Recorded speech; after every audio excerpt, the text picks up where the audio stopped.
यहाँ पर तीसरा जो स्टॉक है इस सीरीज में वो है टेक्समैको रेल इंजीनियरिंग। 1 फरवरी को इसके नंबर्स आने वाले हैं एंड आंकड़ों के लिहाज से आप देखिए तो काफी दमदार प्रदर्शन हम उम्मीद लगाकर चल रहे हैं। सबसे पहले रेवेन्यू फ्रंट पर 57% की ग्रोथ के साथ लगभग 980 करोड़ रुपए पर कंपनी अपनी आय घोषित कर सकती है। रेल इंफ्रा को बढ़ाने पर सरकार का लगातार जोर है और यहाँ पर इनकी जो सेगमेंट है हेवी इंजीनियरिंग और साथ ही जो स्टील फाउंड्री सेगमेंट है वहां से अच्छे प्रदर्शन की हम उम्मीद लगा रहे हैं। ऑफकोर्स इस वजह से कंपनी की जो ऑपरेटिंग मार्जिन है वो 9% से बढ़कर इस बारी 12.8% रह सकती है। तो एक सिग्निफिकेंट स्पाइक आपको कंपनी की ओवरऑल जो ऑपरेशनल परफॉर्मेंस है उसमें देखने को मिलेगा और साथ ही कंपनी का मुनाफा 13 करोड़ था पिछले साल, इस बारी 50 करोड़ हम उम्मीद लगाकर चल रहे हैं। In fact quarter on quarter basis पर भी आप देखिए तो 25 करोड़ के मुकाबले 50 करोड़ के आसपास कंपनी अपना मुनाफा भी दर्ज कर सकती है। तो नंबर्स के लिहाज से तो यहां पर काफी अच्छा प्रदर्शन होने की उम्मीद है, बट साथ ही आपको इसकी जो होल्डिंग कंपनी है टेक्समैको इंफ्रा एंड होल्डिंग्स, इस पर भी नजर रखनी है क्योंकि आप देखिए तो यहां पर एक तो नंबर्स इसके अच्छे आने वाले हैं और आज इसके जो टेक्समैको इंफ्रा एंड होल्डिंग्स है इसके भी नंबर्स आएंगे। और ये एक चीज मैं आपको बता दूं कि निवेश के लिहाज से आप देखिए तो कंपनी की टेक्समैको रेल इंजीनियरिंग में करीबन 15.3% स्टेक है जिसकी कुल वैल्यू अभी करीबन 1250 करोड़ रुपए की है और मार्केट कैप आप देखिए तो टेक्समैको इंफ्रा एंड होल्डिंग का लगभग 1500 करोड़ रुपए का है। तो यहां पर केवल इन्वेस्टमेंट वैल्यू ही कंपनी की मार्केट कैप के आसपास है। यही नहीं, कंपनी के पास लैंड बैंक है दिल्ली में जो करीबन 1000 करोड़ रुपए की वैल्यूएशन के हिसाब से है। तो यह भी एक बड़ा ट्रिगर पॉइंट है टेक्समैको इंफ्रा एंड होल्डिंग के लिए। और कंपनी जो है अभी नेगोशिएशंस में है, FY23 के एनुअल रिपोर्ट में देख रहा था और उसमें उन्होंने ये कहा है कि एक प्रोस्पेक्टिव ज्वाइंट डेवलपिंग पार्टनर्स वो ढूंढ रहे हैं। जैसे ही वो फाइनलाइज हो सकता है तो जो MCD से यानी कि जो दिल्ली म्युनिसिपल कॉर्पोरेशन से ग्रुप हाउसिंग प्रोजेक्ट्स के लिए इनको अप्रूवल मिलता हुआ दिखा है, वो आगे चलकर और ज्यादा लैंड बैंक डेवलप भी हो सकता है। तो एक तो लैंड बैंक के वैल्यूएशन, इन्वेस्टमेंट्स है, इनकी होल्डिंग कंपनी है एंड इसके आज नंबर्स भी आने वाले हैं। और टेक्समैको रेल इंजीनियरिंग तो मैंने आपको बताया ही कि किस तरह से उनके आंकड़े इतने शानदार आ सकते हैं।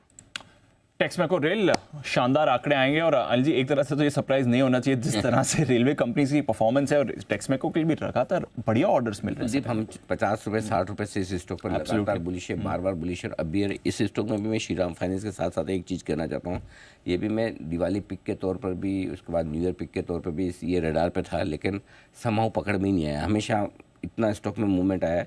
150 रुपये से मैं ट्रैक कर रहा हूँ, मुझे पता है ये 250 रुपये तो आसानी से जाने वाला है मतलब उसमें, लेकिन वो रह ही गया। मतलब ऐसा लगे कि बीच में रेलवे स्टॉक ऐसे भागते हैं कि आप सोचते हो 1-2 दिन में तब तक तो वो इरकॉन दिया तो इरकॉन के पहले बाकी सभी वैसे ही भागे। तो इसलिए मुझे लगता है मतलब 250 रुपये तो बहुत ही जल्दी होने की तैयारी में, इसमें कोई मतलब ज़्यादा समय लगेगा भी नहीं।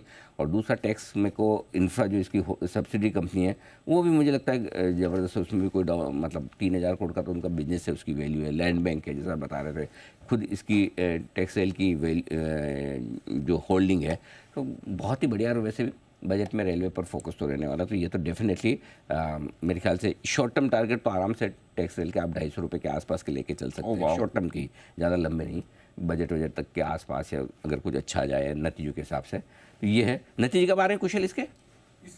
एक फरवरी को आ रहे हैं। टेक्समैको जो होल्डिंग कंपनी है टेक्समैको इंफ्रा एंड होल्डिंग, उसके नंबर्स आ रहे हैं आज। ओके, टेक्समैको होल्डिंग कंपनी के नंबर्स आ जाए और बाकी 1 फरवरी को नतीजे। तो ये डेफिनेटली आपको होल्ड करना चाहिए। जरा एक बार इस पर राय ली जाए अविनाश जी से भी। अविनाश जी, टेक्समैको रेल इंफ्रा अगर आपके रडार पे हैं, आप ट्रैक करते हैं तो बताएं सर। नहीं, बिल्कुल अनिल जी, टेक्समैको रेल हमको भी लग रहा है कि काफ़ी मजबूत नंबर्स थर्ड क्वार्टर के लिए आएँगे। इनके पास ऑर्डर बुक भी काफ़ी मजबूत है और मुझे लग रहा है कि अभी हाल ही में इन्होंने जो QIP रेज़ किया था 750 करोड़ का, इससे इनकी वर्किंग कैपिटल और जो डेट सर्विसिबिलिटी है वो भी काफ़ी अच्छी तरह से इम्प्रूव होगी।